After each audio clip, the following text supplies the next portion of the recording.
Voilà. Il maîtrise trop la télé, voilà.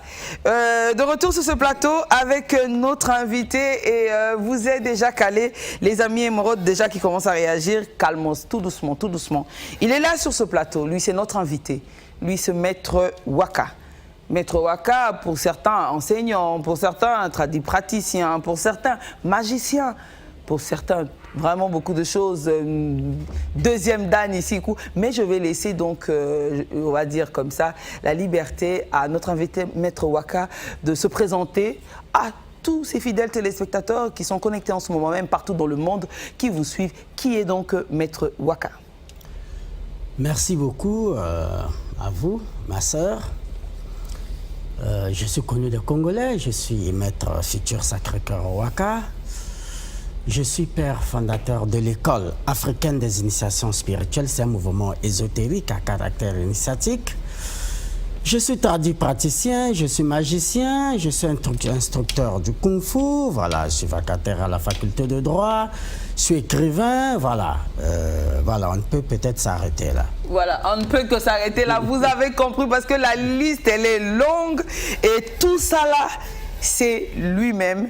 Maître Waka, qui est donc notre invité. Je vous rappelle, amis émeraudes, vous avez la possibilité de réagir au 05 336 65 pour les SMS, ainsi que les messages WhatsApp, toujours à travers ce numéro. Et pour ceux qui veulent appeler au 45 45, tout simplement. Et nous allons directement rentrer dans le vif de notre sujet, parce qu'il y a tellement de questions. En tout cas, moi, je suis curieuse. Moi, j'ai besoin de connaître la réponse. Je voudrais d'abord connaître la définition de la spiritualité, Maître Waka. Bon, la spiritualité n'a pas une définition fixe, mais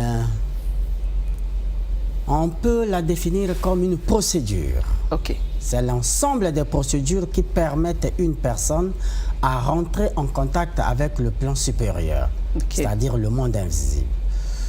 Que vous soyez chrétien, on le verra, que vous soyez nganga, que vous soyez magicien, vous pratiquez peut-être de la spiritualité, chacun à sa manière, mais le but dans tout ça, c'est rentrer en contact avec ce qui est invisible.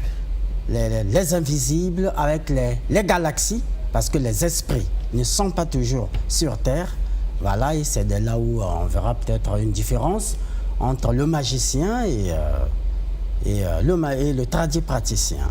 Voilà, et donc on va évoluer. Là, c'était la définition de la spiritualité où vous nous avez parlé, c'est de pouvoir rentrer en contact avec, ça peut être aussi avec l'au-delà, quand vous allez parler. Les morts, les anges, les morts, les anges, voilà, les sirènes, oh là là. Tout ce monde-là font partie des gens qui habitent dans l'au-delà. Dans l'au-delà. Et pour être en contact avec eux, il faut donc être un homme initié. Initié. Ah, il faut être un homme initié. Ah oui, ça c'est que j'ai une question là-bas tout à l'heure.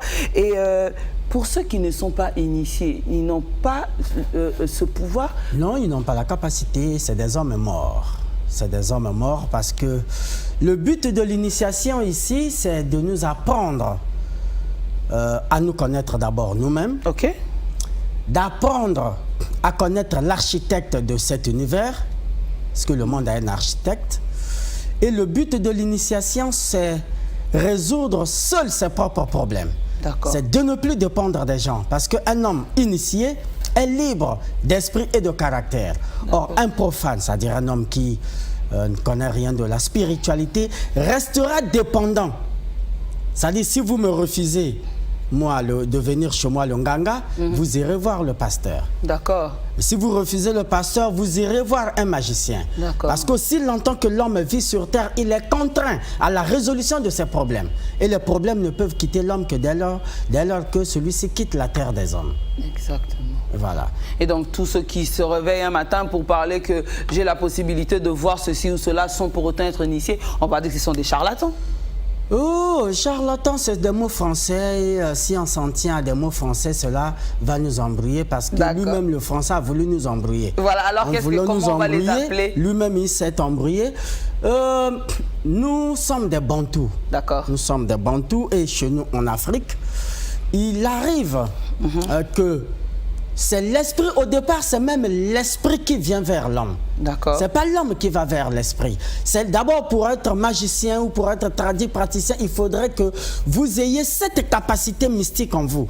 Et c'est cette flamme mystique qui fera de vous ou qui vous poussera à aller vers une école initiatique. Mais dans des villages, il y a par exemple des femmes, des hommes qui se réveillent un bon matin, saisis par le pouvoir mystique des ancêtres, oui. Quelqu'un commence à creuser, ils rentrent voilà, dans un trou, d'autres peut-être vers le sud du pays, on vous parlerait des Mikissi, une femme qui peut aller au champ portée disparue, vers une faune on vous parlerait des Miyaya, et tout ça c'est un ensemble des sirènes ou des esprits. Donc pour être initié, il s'agit peut-être pas aussi, c'est pas une condition sine qua non pour dire il faut être dans une école initiatique, mais les esprits, les entités peuvent initier quelqu'un indépendamment de sa volonté. De sa volonté, exactement. On va évoluer, on va continuer. Tout à l'heure, je vais même passer à la lecture d'une amie Émeraude qui nous écrit depuis donc la Côte d'Ivoire. Restez toujours fidèles, très chère amie Émeraude, fidèle de cette animation. Alors, peut-on savoir ou connaître quelle est la différence entre la magie et la tradition? La tradition fait partie de la magie noire. Il existe 5 branches dans la spiritualité. Vous avez la magie noire, ce que nous appelons le bonganga, la tradition africaine. Par définition, c'est cette branche de la spiritualité qui utilise la végétation, les plantes, les écorces, les fleurs et les racines. Vous avez la magie verte. C'est cette branche de la spiritualité qui s'occupe des inventions, de la technologie. Aujourd'hui, vous pouvez beau faire des études, ma foi, si vous n'êtes pas imbibé d'une certaine d'un esprit divin, vous ne pourriez jamais être inventeur. Voilà. Il y a des gens qui n'ont pas été à l'école, mais qui sont parvenus à inventer quelque chose. Exactement. Voilà. Et beaucoup de professeurs et de docteurs sont là, qui n'ont même pas inventé l'aspirine. Vous voyez? Vous avez la magie jaune. C'est ce que vous venez de lire, c'est la chiromancie, les horoscopes, l'astrologie. On peut vous lire à partir de votre paume de main. Et voilà. Et c'est de la magie jaune, c'est l'étude des astres. Et vous avez la magie blanche. C'est cette branche de la spiritualité qui utilise les esprits extragalactiques. D'accord. Parce que l'Onganga ne peut pas utiliser un esprit de la planète Mars. C'est impossible. L'Onganga ne peut pas utiliser ou élaborer un fétiche à partir de la Terre, de la planète Lune. Non, son fétiche va s'annuler. Donc, la magie, par contre, c'est une branche de la spiritualité, mais cette fois-ci, qui s'occupe des esprits. Parce que les esprits ne sont pas que sur Terre. Il y a des esprits de la Lune, Jupiter, Mars et Pluton et le reste. Donc, la magie fait partie de l'étude de cette sphère et également de cet enseignement écrit. Parce que dans la magie, vous avez le Coran, vous avez la Bible qui font partie des livres secrets et mystiques même dans la magie blanche. Et en fait de compte, vous avez la magie rouge qui est donc la sorcellerie. La sorcellerie est une branche à part entière de la spiritualité. Voilà pourquoi un magicien n'est pas un sorcier, un ganga praticien n'est pas un sorcier. Mais pour qu'un magicien devienne sorcier, il doit se faire initier encore dans la sorcellerie. Dans la sorcellerie de la magie rouge. C'est ce que nous appelons la magie rouge. Pourquoi rouge? Parce que le premier jour, parfois ça vous demande un sacrifice humain. Dans la sorcellerie, c'est ça, différemment de nous autres qui avions appris dans la magie blanche où ça nécessite des longues études. Des longues études et des sacrifices pour être vraiment ce que l'on est. Voilà, donc on va poursuivre. Voilà la réaction de notre amie Émeraude qui dit: bonjour amie Émeraude, par rapport au thème du jour, la tradition est l'ensemble de nous et de nos coutumes ancestraux. Notre tradition est notre boussole, c'est ce qui régit nos vies quotidiennes. Un peuple sans tradition est un peuple perdu, sans racines. Avoir sa tête dans le modernisme et les pieds bien ancrés dans nos traditions ancestrales nous confère la stabilité et la continuité de notre race. Les légendes émanent de l'imaginaire, c'est des faits et généralement des écrits pour peupler ou enrichir notre vécu. La magie relève du mystique illusoire des fois et elle est plus ou moins néfaste. La magie relevait quant à elle de l'occulte, du mystère et de l'extraordinaire. Autant la tradition est positive, éducative et porteur d'espérance, autant la magie relève de l'inconnu, de l'invisible ou peut-être bien imprégné de la tradition et être doté de pouvoirs magiques. Qu'est-ce que vous pensez de cela? Oui, voilà, vous savez que c'est un langage d'un profane, de quelqu'un. La magie, au départ, avait été considérée, c'est comme aujourd'hui, on considère que les nganga, les tradis praticiens sont des mécréants, sont des gens mauvais, des sorciers, non. Et lorsqu'on vient dans des plateaux pareils, c'est pour que nous qui sommes dans ce chemin, nous qui faisons ces sciences, que nous puissions vous éclaircir que la magie n'est pas du négatif. La magie n'est pas du négatif. Voilà, c'est un chemin qui nous permet de connaître Dieu. Parce que le magicien est plus proche de Dieu qu'un chrétien. D'accord. Parce que ici, vous nous avez cité différentes magies, alors que beaucoup ne connaissaient pas. Moi-même, personnellement, vous avez parlé de la magie blanche, vous avez parlé jaune, verte, rouge et noire. Voilà, donc on poursuit, on continue. Les amis émeraudes, continuez à réagir en nous envoyant vos messages. Donc, la troisième question est donc à savoir, comme on a parlé de la magie, c'est vrai que la magie, comme vous avez dit tout à l'heure, que la magie, c'est pas... c'est pas de la sorcellerie. C'est pas de la sorcellerie. C'est pas que ce soit. C'est quoi l'occultisme? C'est vrai que je vous ai dit, si on part en termes des mots français, on va s'embrouiller. L'occultisme, c'est ce qui est secret, c'est ce qui est caché. Ok. Occulte veut dire caché. Secret. Ça veut pas dire non. Moi, je suis un occultiste. Je suis professeur en sciences occultes. Voilà. Et professeur en sciences ésotériques. Voyez, donc cela ne confère pas en moi, ou cela ne me donne pas la qualité d'être un homme méchant ou mauvais parce que je suis occultiste. Non, c'est parce que ce que je fais est secret et les prières ou tout ce que je pratique est secret. Dans le mot occultiste ou occultisme, les gens ne doivent pas s'embrouiller que c'est l'art de tuer les gens, non. Ok, voilà. Parce que lorsqu'on parle de la magie, on se dit que c'est la sorcellerie.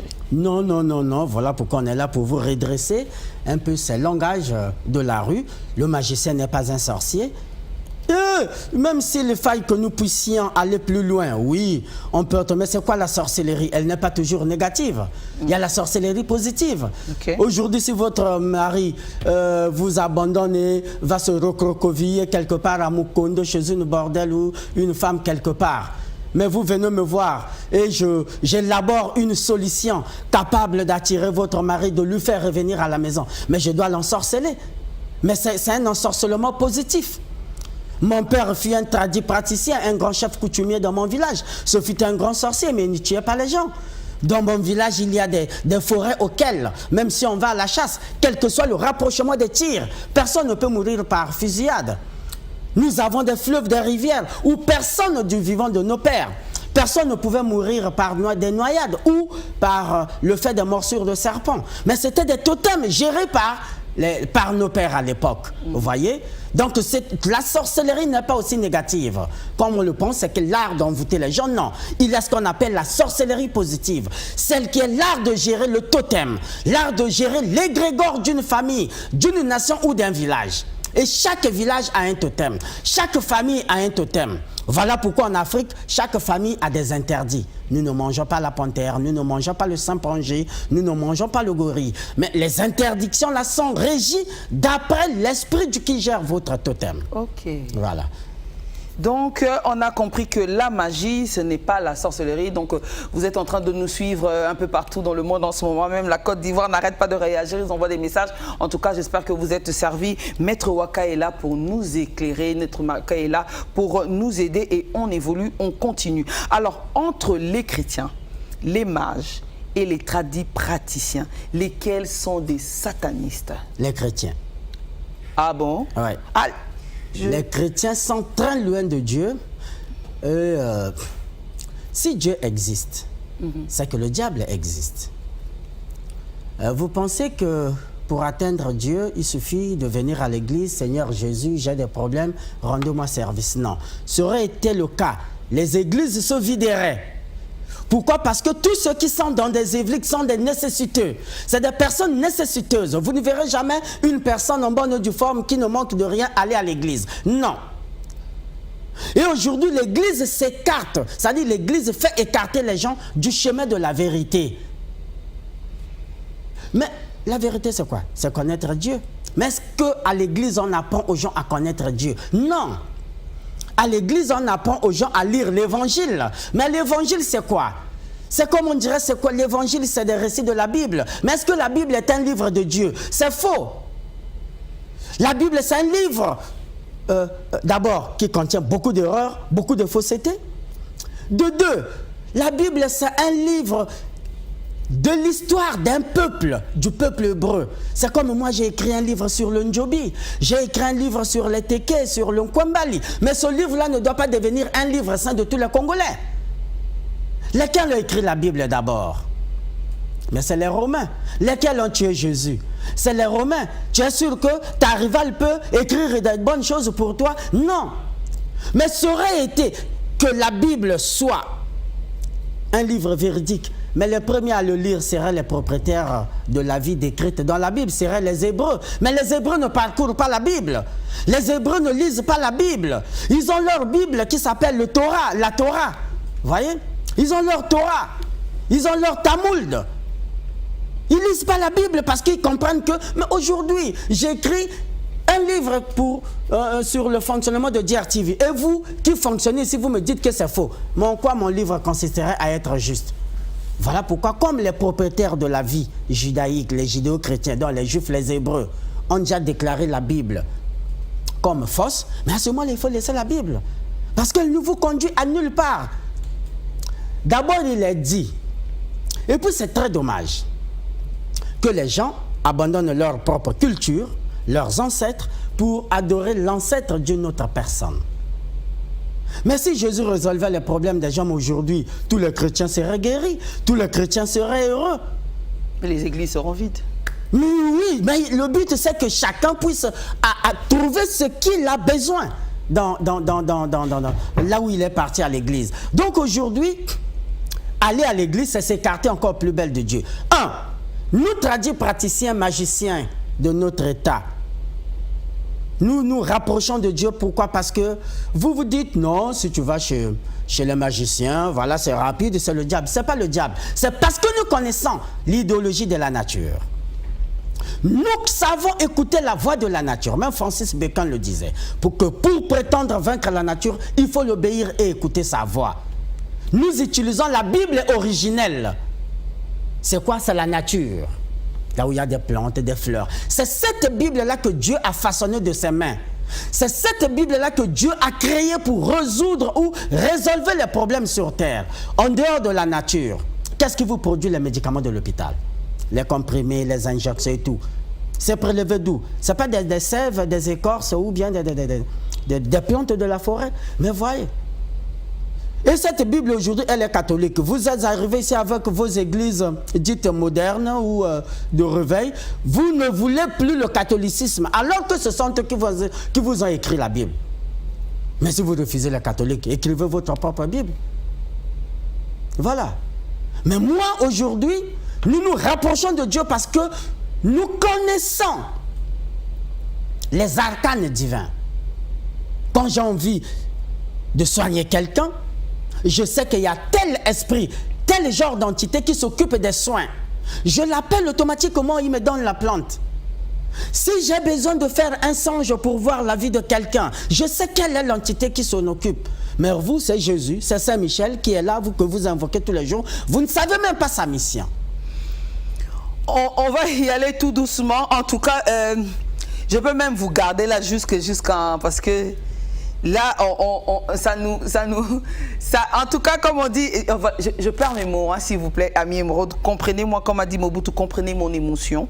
Voilà, alors, il y a déjà quelqu'un qui commence à s'intéresser pour dire, j'aimerais connaître l'église du Maître Waka et tout ça là. En tout cas, Maître Waka... Je ne suis pas chrétien, j'ai une école initiatique. Voilà. Et je suis contre le... Bon, je ne peux pas dire, excusez-moi, je ne suis pas contre le christianisme, mais nous voulons redresser les choses. Afin que, déjà le Dieu que vous priez, c'est un Dieu des Hébreux. Vous qui êtes des chrétiens, prenez Michée, chapitre 4, verset 5. Qu'est-ce qu'il a dit à l'intérieur? Il a dit, ça c'est Dieu qui parle à Moïse, que chaque peuple sur la terre est son Dieu. Ok. Je vous ai donné Michée 4, 5. Donc, si vous priez le Dieu des Hébreux, mais il n'est pas le Dieu des Noirs. C'est le Dieu des Hébreux. Nous avions notre Dieu des Noirs, le Dieu Amon égyptien, le Dieu d'Amenophis III, le Dieu des Égyptiens. Nous avons notre propre Bible. C'est le livre des morts égyptiens. C'est le livre le secret des pyramides. Les gens pensent que les Noirs sont là, on n'a pas de... On a la Bible. Lisez le secret des pyramides ou bien le livre des morts égyptiens. Vous aviez tout ce qui est de là-bas. Tous les psaumes là sont puisés de là-bas. Voilà. Il y a un ami émeraude qui dit bonjour par rapport au totem que vous avez parlé. Est-ce qu'il y en a aussi pour faire fonctionner les business comme pour protéger? J'espère que vous aurez des réponses parce que... Voilà, il ne faut pas confondre le totem et le fétiche. Voilà, ça c'est pas le totem. business, c'est le fétiche. C'est le fétiche, voilà. Le fétiche, c'est quoi? C'est un ensemble des énergies qu'on élabore pour quelqu'un afin qu'il puisse, soit l'attirance ou la protection de ses business, afin qu'aucun mal ne puisse lui... Mais le totem, c'est quelque chose de familial. C'est depuis les ancêtres et ça existe parce que sur Terre, quand l'homme vient sur Terre, il est régi sur 3 protections. Il y a la protection divine qui part de la naissance jusqu'à 12 ans. Parce que les péchés de l'homme commencent à être pris en compte à partir de 12 ans. De 12 ans. Et après 12 ans vient la protection familiale, c'est-à-dire la protection de l'égrégore de la famille. Vous êtes sous la protection de votre grand-père ou de vos aïeux. Jusqu'à au moins 22 ans, 23 ans. Sinon, dès que vous mettez au monde votre premier fils, la protection de la famille s'arrête. Parce que vous, hier, vous étiez enfant, aujourd'hui, vous devenez papa. C'est à vous maintenant de protéger votre famille. Et c'est ce que nous appelons la protection mécanique que vous faites chez nous, par-ci, par-là. Voilà. Alors, il y a un ami qui nous écrit pour dire que tout à l'heure, vous avez dit que les chrétiens, c'était des satanistes, mais vous avez pourtant utilisé un verset biblique. Donc, comment ça se passe que vous puissiez parler de verset biblique? Bon, moi-même, j'ai la réponse, c'est-à-dire dans le verset biblique, il a essayé de dire que dans ce verset, on avait dit que chaque peuple avait son Dieu. Donc, ce qui veut dire que si eux, ils avaient leur Dieu, nous, on doit chercher notre Dieu. On doit chercher notre Mais Dieu. déjà, votre Bible, Jacques dit quoi? Vous priez, vous ne recevez pas parce que vous priez mal. Ça veut dire que la prière a quand même un genre. Il dit encore, mon peuple périt par faute de connaissance. Mais puisque vous avez la Bible, maintenant, quelle connaissance vouliez-vous encore avoir? Si ce n'est pas une connaissance ésotérique, sinon occulte. Aïe, aïe, bon, Maître Waka, en tout cas, c'est vous la star aujourd'hui parce que les messages, ça tombe de partout. Il y a d'autres qui veulent seulement savoir comment vous contacter. Tout à l'heure, vous aurez les réponses, comment contacter Maître Waka. Parce qu'il sera aussi notre invité demain à l'animation. Allô? Bonjour, on vous écoute. Vous êtes en direct sur la Digital Radio-Télévision. Oui. Voilà, il est parti, mais je vous rappelle déjà que Maître Waka, il sera avec nous demain à partir donc de 10h jusqu'à 11h. Allô? Parce que je me rends compte qu'il y a des personnes qui réagissent partout, depuis la Côte d'Ivoire, partout. Vous êtes très nombreux, vous écrivez. En tout cas, il y a des questions, vous aurez des réponses. Mais moi, sur ce plateau, j'évolue et on continue. Tout à l'heure, on a parlé de la différence entre les chrétiens, les mages et les tradipraticiens. Maintenant, j'aimerais que l'on parle de l'initiation. C'est quoi l'initiation? Et il en existe combien de sortes? Bon, l'initiation, c'est la capacité d'une personne à acquérir le savoir et la connaissance. D'accord. Le savoir lui permet d'œuvrer dans son monde et la connaissance lui permettant d'accéder à d'autres plans. C'est quoi l'initiation? L'initiation permet à l'homme de s'autosuffire. D'accord. Comme je le disais tantôt, de ne plus dépendre des gens. L'initiation apporte à l'homme les réponses aux questions posées. Parce que déjà, les phénomènes de la nature font à ce que l'homme puisse se poser des questions. Et au-delà des phénomènes de la nature, l'homme a ses propres questions. D'où nous venons? Quelle est notre mission sur la terre? Et où partons-nous après la mort? C'est même la dernière question qui fait à ce que les gens se rendent dans les églises, ma sœur. Si aujourd'hui les gens se rendent dans des églises parce qu'ils ne savent pas ce qui leur arrivera après la mort, il paraîtrait, il y a deux chemins, les méchants à gauche, les bonnes personnes à droite. Et bon, moi, ça me fait près de plus de 30 ans dans la magie, je n'ai jamais croisé ce chemin. Franchement. Mais vous n'êtes pas encore mort aussi? Non, je vais au séjour des morts quand je veux. Je cause avec les morts quand je veux. Voilà. Déjà là, dans 3-4 jours, on va libérer tous vos morts. C'est le 1er novembre. À quoi ça sert? C'est pour nous cette fête-là, c'est pas pour vous. Tous ceux qui sont morts depuis le 2 novembre de l'année passée, ils sont là. Mais c'est le 1er novembre, sinon le 31, qu'on va ouvrir les vannes et ils vont partir de l'autre côté. Il faut vidanger la barque pour que d'autres personnes puissent également y arriver. En fait, c'est ça le rituel qui se passe. C'est ça le rituel que nous faisons le 1er novembre. Parce qu'après la mort, il y a 3 villes. Le jour où vous serez disposés, je vous inviterai chez moi et je vais vous faire visiter les villes astrales. Quand quelqu'un meurt, la première ville, c'est l'astral éthérique. Quand vous y arrivez, c'est après quelques minutes, au bout de 3 minutes 21 secondes, vous atteignez l'astral éthérique. Et dans cet astral éthérique, on vous enlève la conscience. De l'astral éthérique, vous devrez passer au purgatoire. Et du purgatoire, vous allez au séjour des morts. Au séjour des morts, dans le passage du purgatoire pour le séjour des morts, c'est ce que l'on appelle la fête des morts. Ok. Et quand vous repartez, enfin, quand vous passez de l'autre côté de la salle du séjour des morts, on vous remet la conscience. C'est à ce moment-là que vous sauriez que vous n'êtes plus en vie, vous êtes mort. Parce que le mort ne se rend pas compte qu'il est mort. Surtout les morts accidentés, les morts brusques, voilà, ils ne se rendent pas compte qu'ils sont morts. J'ai toujours dit ça, mais parfois on ne me croit pas, pourtant je n'ai jamais compris, mais j'ai toujours dit la même chose. Ils ne se rendent pas compte. Or, les morts qui sont au séjour des morts sont ceux-là qui peuvent venir nous informer, nous donner des rêves. Ok. Ils peuvent venir manger dans nos restaurants, prendre nos femmes, aller avec. Nous aussi, nous pouvons prendre leurs femmes. Ils se vadrouillent là, dans des boîtes de nuit et autres. Et souvent, c'est la nuit de jeudi à vendredi. Parce qu'ils ne sont pas encore passés de l'autre côté. Non, ils attendent quand ils sont au séjour des morts, ils ont la conscience. Ils attendent maintenant la réincarnation pour venir renaître encore sur terre. L'homme ne va nulle part. Il meurt, il revient. Il meurt, il revient, car la vie est un cycle. Donc en fait, en un mot, ils sont tous dans le séjour des morts en fait. Oui, c'est là où tous les morts sont condensés.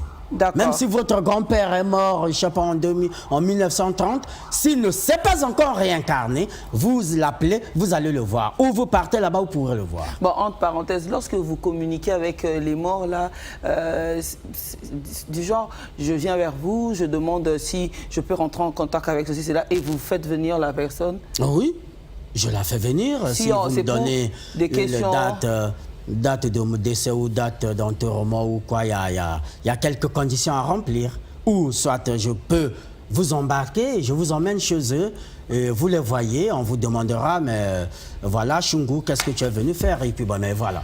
Et c'est une réalité inouïe. Aussi longtemps que Dieu existe, aussi longtemps que le diable existe, le séjour des morts, sinon le monde astral existe. C'est pas de la fiction, c'est pas de l'utopie. D'accord. Et y a-t-il eu déjà de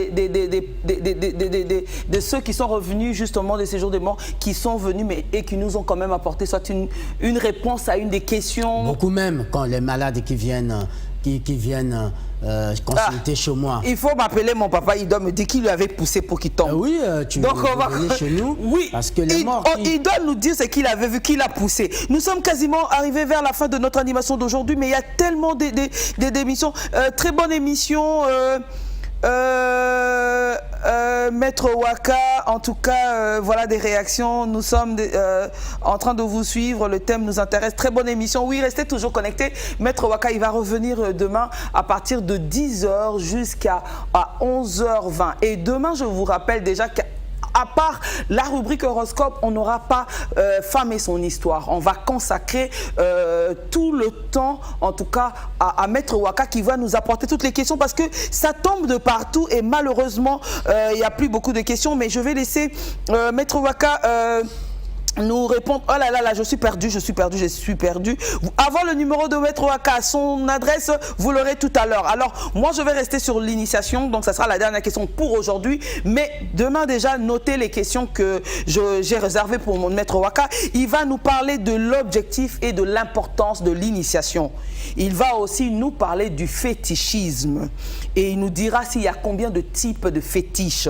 Et en dehors de ça, il va aussi nous parler des plantes, hein, parce que tout à l'heure, lorsqu'il a parlé des praticiens, ils font partie aussi d'un groupe de la magie, mais il a bien expliqué, il y avait la magie verte, la magie jaune, la magie blanche, la magie noire ainsi que rouge.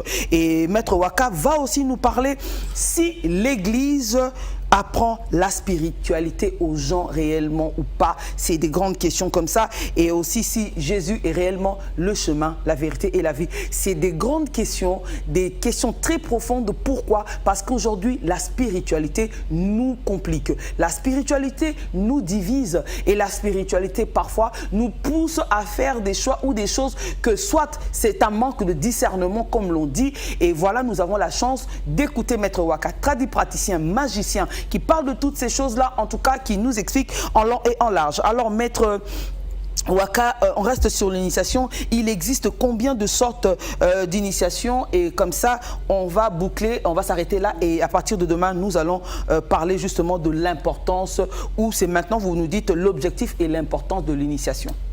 Bon, d'abord les qualités initiatiques. On va les subdiviser juste en deux groupes. Puisqu'il y a 5 magies, bon, mais tout ça, on va les subdiviser en deux groupes. Il y a l'initiation traditionnelle. D'accord. Et l'initiation ésotérique à la magie.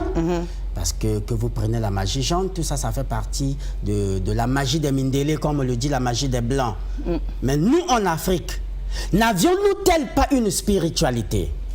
Est-ce que nos grands-parents ont connu Dieu grâce à l'arrivée de la Bible? Vous êtes sûr? Non. Partez demander à un pygmée, vous connaissez Dieu? Il vous dira, je connais Dieu. Demandez à un pygmée s'il connaît Jésus. Il vous dira, c'est quoi? C'est une nouvelle voiture ou c'est un nouveau téléphone? Il ne connaît pas Jésus. Partez en Israël, ils ne connaissent pas Jésus. Et tous ceux qui sont derrière Jésus, c'est des pays pauvres et très endettés. Mais tous ceux-là qui ont conservé leur langue, leur écriture, leurs valeurs ancestrales, c'est des pays développés. Prenez la Corée du Nord, prenez la Corée du Sud, prenez la Chine, prenez les Émirats Arabes Unis. C'est des pays qui ont conservé leur langue, leur écriture et leur mysticisme. Est-ce qu'on a sur Terre ici une maison ou des édifices ou un monument qui est plus daté autant que les pyramides? Non. Non. Mais est-ce qu'à l'époque pharaonique, est-ce qu'on avait des grues? Est-ce qu'on avait des poulies? Est-ce qu'on avait des niveaux? Non. Mais comment en fait-il pour construire? Voilà. Je crois qu'on va s'arrêter là. Pour dire que nous avions une spiritualité que nous avions jadis abandonnée, qu'aujourd'hui on cherche à réintroduire encore dans... Voilà, en tout cas, Ami Émeraude, c'est justement ici, on va mettre fin à notre animation d'aujourd'hui. Vous avez beaucoup de questions, il faut les garder pour demain à partir de 10h20, s'il vous plaît. Il y a un autre maître qui a réagi ici. Il dit, lui, c'est le maître Sejingwa. Il dit qu'il existe 14 types d'initiation physique, spirituellement. L'initiation n'a pas de limite. Et donc, c'est par rapport à votre question, il existe combien d'initiation? Ça, il va revenir avec ça demain, cher maître qui nous suivait. En tout cas, merci pour votre fidélité. Beaucoup de réactions, très belle émission pour une fois. Et on vous applaudit, on vous remercie, surtout que c'est un homme qui vient illuminer et qui explique bien la différence des choses. Merci, maître Waka. Voilà donc les réactions que nos amis écrivent de partout. Et demain, on va se retrouver pour la suite. Sinon, il y a un programme à respecter. Alors, qu'est-ce que vous pouvez dire à tous ceux-là qui attendent encore de vous par rapport à tout ce que vous faites? Oh, je demande seulement aux gens de se faire initier, d'avoir la connaissance pour ne pas être toujours derrière un ganga. Voilà, un homme spirituel. Dans mon école initiatique, on va en parler demain. Après 6 mois, tu n'auras plus le temps d'aller chez un ganga. Très bien. Parce que tu auras la connaissance. Et pour ceux qui veulent me contacter, je réponds au 05 533 0915. 05 533 0915. Et si vous appelez, vous mourrez.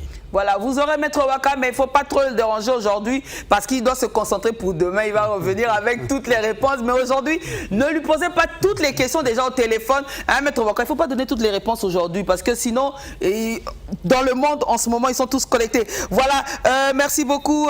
On se retrouve donc demain à partir de 10h20 jusqu'à 11h20 avec notre invité, Maître Waka, traduit praticien, magicien. Il enseigne le droit, maître tout ça la deuxième dan. Et d'ailleurs, il a cette école d'initiation et il a dit que vraiment, il n'y a pas de souci, il va vous apprendre certaines choses. En tout cas, ce n'est pas fini. On se retrouve demain pour la suite. Sur ce, bonne suite de programme sur les antennes de la DRTV Internationale. Je vous dis à demain à partir de 10h20.